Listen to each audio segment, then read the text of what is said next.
Alright, ngikubingelele kumthando wezemidlalo ngalesikhathi ngibingelele kuphi nakuphi la ubukele khona makuthi usuku lakho lokuqala kuyona le channel. Make sure ukuthi ke uyasubscribe kuyona i-channel, ungaphinde uciphe izi-notification bell ukuze uthole ama-notification makukhona ke i-video ke esifakayo kwezemidlalo osukwini namhlanje. Ke ngizokulethela ke laphana ke ama-transfer rumors angase ke enzeke ke kuyona ke i-DStv Premiership. Usikubhekela laphana ke iqembu le-Orlando Pirates, iqembu le-Orlando Pirates njengamanje ke ilona elihamba phambili laphana ke ngempela ekulweleni ke laphana ke ukusayinisa ke laphana kumdlalo weStellenbosch laphana kwa-Antoine van Wyk. Antoine van Wyk kuye kwavela ke ukuthi kufunwa yilona ke iqembu le-Kaizer Chiefs, kodwa ke njengamanje Orlando Pirates yilona qembu ngempela ke okusabonakala engathi ke lo mdlali uyi-target yayo ke ngempela ke i-Orlando Pirates. Kuthiwa ngempela ke njengoba kwivule iwindi lama-transfers e-Orlando Pirates ngempela ke ifuna uthuli laphana ke yena ke laphana kwa-Antoine van Wyk odlalela sona ke iStellenbosch FC. Indlela ke umfana kadlala ngayo ibhola ke uyabona ukuthi ke ngempela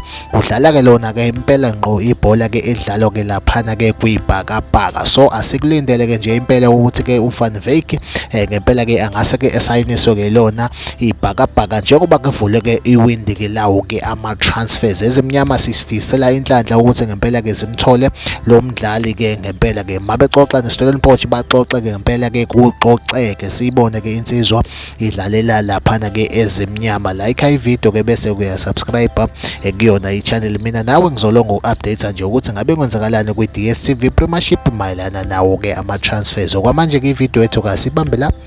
Bye bye.